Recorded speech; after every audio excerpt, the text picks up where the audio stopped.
Hey guys, this video is for kindergarten, first grade for March, week 3.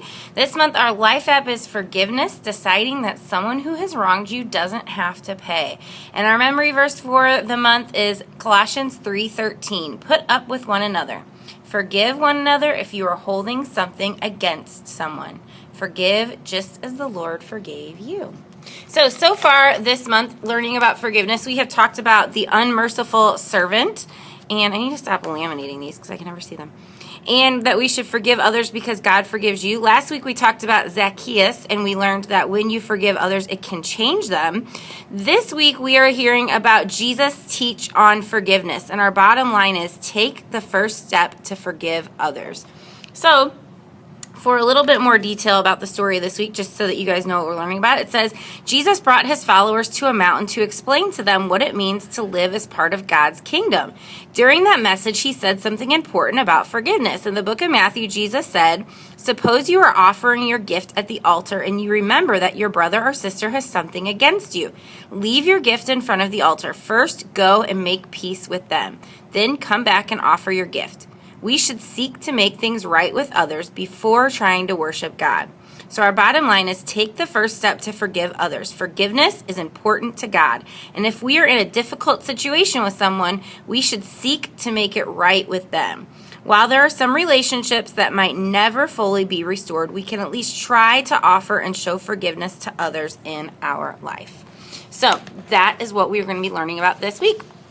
Jumping into our leader guide, we'd love for you to join us at 8:20 and 10:20 in the garage door room. It's just a great time to prepare our hearts for the morning, to remember why we're here and why we serve, and also just to pray for each other and to pray for the kids that we'll be serving. Then just make sure that you are in your small group area by 8:30 and 10:30 so that you've got everything ready to go. When kids roll in at 8:40 and 10:40, make sure that you are greeting them by name and asking about their week, helping first-time guests to feel welcome. After they've settled in, they can always just play with the toys in your group, but if they're getting restless, you can play a game of Simon Says, but only give them the commands that have to do with their feet, like stomp, jump, run, skip, walk, tiptoe, etc. And if you wish, you can let the kids take turn being Simon. And then let each round's winner be the next Simon, or choose a kid who's showing the most self-control and participating in the game by following rules. Again, that's just like an optional icebreaker thing if the kiddos are bored with any of the toys. When service starts at 9 and 11, you're going to play hopscotch. So we have these like Velcro sit spots that kind of stick to our carpet, which is great. And you're just going to put them in the pattern of like, 1, 2, 1, 2, 1, 2, like a little hopscotch board. And you're going to invite the kids to play hopscotch. They're going to hop on one foot through the single circles and then on double feet when you got circles next to each other. They can be creative by counting, going backward, jumping fast, jumping with both feet, or just doing one foot. And then you're just going to keep it fast so that kids aren't bored waiting for their turn. And you're going to instruct them to move through the board quickly and then hop back in line for their next turn. And then you're just going to close this down by saying, so guys, way to play hopscotch. It was fun coming up with new ways to move through the board. Well, we're going to head to large group where we will learn what Jesus says about taking steps toward forgiveness.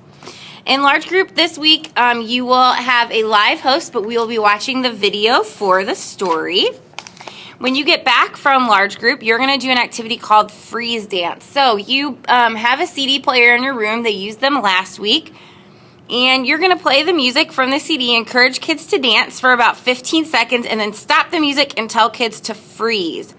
And once the kids are frozen, you're going to call out one way that we can take a step toward forgiving others or showing others that they have forgiven them. So you're going to challenge kids to quickly perform that action before the music starts back up. And after a few rounds, you can feel free to let kids create some action steps of their own. So here's some examples. High five your neighbor, smile to the person on the right, wave to the person across from you, say hello to the person on your left, give the person behind you a compliment, just ways that we can take a step toward forgiving someone. And then to close this out, you're going to say, that was a great game of freeze dance. And Jesus wants us to take the first step to forgive others. All of the actions we just did when we froze are great ways to take a small step toward fixing a relationship. When somebody does something wrong to us, or when we do something wrong to someone else, it hurts our relationship with that person. What does it feel like when you don't have a good relationship with your mom or dad? see if kids can come up with some answers. What about when you don't have a good relationship with a friend? Let kids come up with some answers. So, right, it doesn't feel good when a relationship is broken. And that's why, even if you weren't the one who did something wrong, it's always a good idea to try to do something to fix the relationship. And then make it personal. Tell your kiddos about a time when you were brave and you took a step toward forgiveness with a friend. And maybe that friend left you out of a group, but you decided to still text them good luck when you knew there was a big test coming up or something like that. A way that you took a first step toward forgiveness. Then for the memory verse review, you're going to do an activity called Step by Step. So what you're going to do is you're going to have a long piece of butcher paper on your floor, and you're going to hang your memory verse, just one of your little magnets, up on the wall so the kids can see it. And then you're going to instruct kids to trace the outline of one of their feet on the piece of butcher paper. These outlines are not going to be perfect. That's okay. Let the kiddos do it. It just helps them kind of foster some independence. And make sure the feet are kind of like in a line on the paper. So tell, kids, okay, you go here, the next kid, you go there, and you're going to kind of make a line. And then you're going to assign each kid a word or two from the verse. And then make sure that you're assigning the verse according to the order of the kids' feet. So kind of saying, okay, Trip, you drew your foot first, so that you're going to write put up in your foot. You might have to help the kindergartners a little bit more, but as long as you show them, they should be able to do it. So you're going to have instruct kids to write their word or words inside of their foot outline, and then they can decorate their outline however they would like.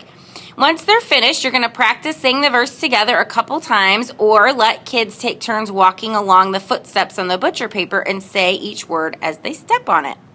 And you'll close this down by saying, so our memory verse steps look so cool. Can anyone tell me why we wrote the verse on our feet outlines? Right, because we're talking about taking the first step toward forgiveness, and we need feet to take steps. So remember, take the first step to forgive others when they do something wrong. And instead of staying mad, remember what our verse says, forgive. So it just says a little note, in this phase, kindergarten, first grade, most of the kids need to forgive or be forgiven. Most of the things kids need to forgive or be forgiven for are relatively minor or small.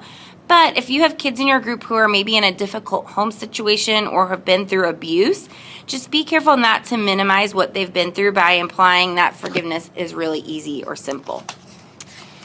And then to close it down in prayer, you're just going to gather your kids around your butcher paper from your step-by-step memory verse activity and ask kids to think of one thing they can do to take a step toward fixing a relationship when something has gone wrong.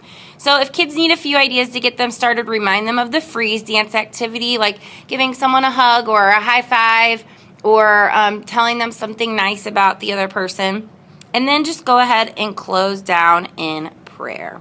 So that's it for this week, guys. Thank you so much for coming and serving. Thank you for helping to teach our kindergartners and first graders this super important life app of forgiveness. I am so thankful for each and every one of you. Thank you guys for just being the most amazing small group leaders that there ever was. And I'll see you guys on Sunday.